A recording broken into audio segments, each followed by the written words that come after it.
კრიტიკის და პროტესტის მიუხედავად ქართული ოცნება საარჩევნო ცვლილებებს ამტკიცებს. საქართველოს საზღვრებს გარეთ არჩევნების ჩატარების დაკრძალვას კენჭს პარტია რამდენიმე წუთში უყრის. კანონ პროექტს პირველი მოსმენით დაამტკიცებს, წლის ბოლომდე კი კანონად აქცევს. რაც იმას ნიშნავს, რომ ასობით 1000 ქართველი ემიგრანტი არჩევნებს მიღმა დარჩება. ინიციატორები პარტიულ ინტერესს არც მალავენ, რომ ემიგრანტებს ხმის მიცემის შესაძლებლობას გამიზნულად უზღუდავენ, იმ საბაბით, რომ თითქოს ისინი საქართველოში არსებულ პოლიტიკურ ვითარებას სათანადოდ არ იცნობენ. ასევე კვლავ აქტუალურია არგუმენტი, რომ ეს ახალი აკრძალვა სამართლიანია რუსეთში მყოფი ქართველი ემიგრანტებთან მიმართებაში, სადაც დიპლომატიური ურთიერთობების არარსებობის გამო არჩევნები არ ტარდება. როდის და სად იკვლიეს კანონპროექტის ავტორებმა ქართველი ემიგრანტების ინფორმირებულობის ხარისხი და როდის და რატომ იქცნენ ისინი ოცნებისთვის არასასურველ ამომრჩევლებად. საკანონმდებლო ორგანოში გაკეთებული განცხადებებით სალომე ლაბაძე გვიერთდება ახლა პირდაპირ ეთერში.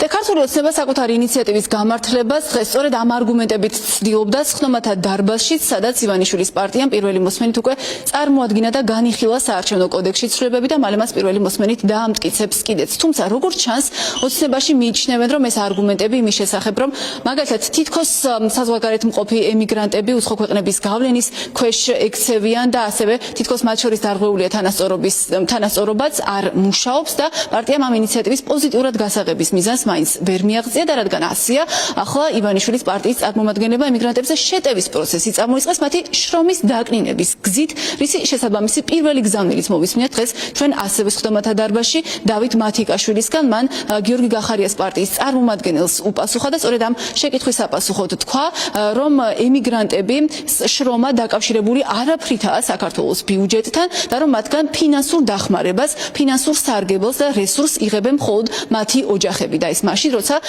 ამ ოჯახების გარკვეული და ალბათ მნიშვნელოვანი ნაწილი გადასახადების გადახდას და ბიუჯეტში ფულის შეტანას ახერხებს სწორედ ემიგრანტი ოჯახის წევრებისა თუ ნათესავების დახმარებით. ეს მოცემულობა კი წესით უცხო არც ქართული ოცნების წარმომადგენლებისთვისა, ისინი დღეს ჩვენი შეკითხების საპასუხოდ აღიარებენ, რომ მათგან თითოეულს ერთი ნათესავი მაინც მოეძებნება, ვისაც ყოფნა ემიგრაციაში უწევს. თუმცა მათთვისაც და ჩვენთვისაც ქართული ოცნება აგრძელებს იმის მტკიცებას, რომ საარჩევნო საქართველოში ჩამოსვლა არ არის დაკავშირებული განსაკუთრებულ სირთულესთან, მათ შორის არ არის დაკავშირებული ფინანსურ გამოწვევებთან და მეტიც, როგორც მაგალითად ლადო ბოჟაძემ გითხრა, საქართველოში ამერიკიდან ჩამოსვლა შესაძლოა უფრო მარტივიც კი იყოს, ვიდრე მაგალითად ამერიკის ტერიტორიაზე ერთი ქალაქიდან ხმის მისაცემად სხვა ქალაქში გადაადგილება.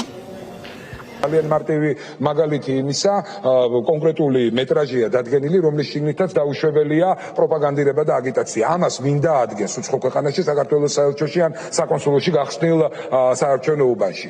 იმ ქვეყნის პოლიცია თუ დაცვის სამსახური, რომელიც იცავს ამ შენობას, ხოლმეულებრივია ეს არის არალოგიკური. ამიტომაც არის საუბარი იმაზე, რომ ერთადერთი სივრცე, სადაც არის შესაძლებელი დამოუკიდებელი, გააზრებული ამ პოლიტიკური მდგენელის ასე ვთქვათ არში ჩაწნობილი და ამავდროულად თავისუფალი ზეწოლებისგან გადაწყვეტილება მიიღოს ადამიანმა, მიიღოს ემიგრანტებმა და ეს არის საკუთარი სამშობლო.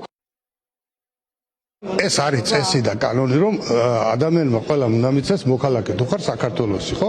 სადაც არ უნდა იყოს. ეს ახალი წესი და კანონია, რომელიც თქვენ დაადგინეთ და საქმეც ეგ რატო იყო იქ საჭირო? ჩვენ კი არ დავადგინეთ ქვეყანაში, არა მარტო ჩვენთან, სხვა ქვეყნებში არის შექმნილი პრეცედენტი, თქვენ წარმოიდგინეთ.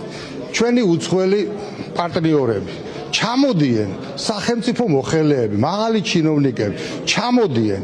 იქ კი არა, თავის ქვეყანაში კი არ აკეთებენ. აგერ გადიან მიტინგზე და მიტინგზე მოუწოდებენ ხალხს და მასზე აკეთებენ, არ შეიძლება ეს, ხო? თუ ჩვენ დავთვლით სავარაუდოდ რა შეიძლება დავждდეს და დაუჯდეს ემიგრანტს, მათ შორის სხვა წერტილიდან დედაქალაქში დაუშვათ ვაშინგტონში, ან ნიუ-იორკში, ან რომში, ან პარიზში მოხვედრა და წინასწარ თუ დაგეგმავენ არის მოგზაურობა საქართველოს შეიძლება.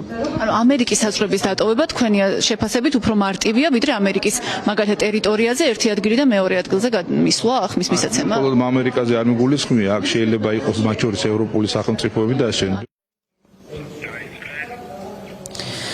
ემიგრანტების შრომაზე საუბრისას და იმის მტკიცებისას, რომ თითქოს ეს შრომა საქართველოს ბიუჯეტს არაფრით ეხმარება, დავით მათიკაშვილმა სხდომათა დარბაზში რიცხვების დაზუსტებას მოინდომა. მან თქვა, რომ ემიგრანტების მიერ გადმორიცხულ